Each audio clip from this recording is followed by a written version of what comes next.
মেয়েদের বড় হবার কোনো বয়স হয় না, শুধু বিয়ে করলেই হয়, সে যে বয়সেই হোক না কেন। পরকে আপন করার যে ইঁদুর দৌড়, সেখানেই মেয়েদের সারাটা জীবন কাটিয়ে দিতে হয়। একটা সময় যে বাড়িতে জন্ম, সেই বাড়িতেই অতিথি হয়ে যাবার মতো কষ্ট বোধ হয় আর অন্য কিছুতেই নেই। নিজের ঘর, নিজের বাড়ি, সব কিছুকে পর করে দেবার মতো জীবন শুধুমাত্র মেয়েদের জীবনেই আসে। ঘরের কোণে, বাড়ির আঙিনা, পুতুল খেলার দিনগুলো হঠাৎ করেই পাল্টে যায়। বিয়ের পর 3 মুঠো চাল ফেলে দিয়ে তাকে ঋণ শোধ করতে হয়।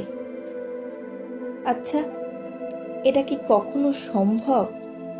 3 মুঠো চাল ছুঁড়ে এতদিনের স্মৃতি জড়ানো ভালোবাসা ভুলতে পারে? নাকি কষ্ট বাড়ে?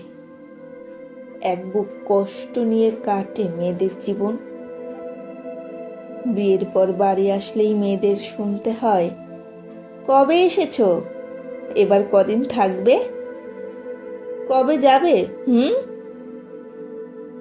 শত অনিচ্ছা সত্ত্বেও মস্ত একটা ব্যাগে নিজের সমস্ত জিনিসপত্র গুছিয়ে ফেরত যেতে হয় শ্বশুর বাড়িতে। শ্বশুর বাড়িতে যতই তারা মানিয়ে নিক, পরকে করুক আপন, যতই করুক ঘর সংসার, তবু মেয়েরা শ্বশুর বাড়ির কাছে সারা জীবন পরের মেয়ে পর।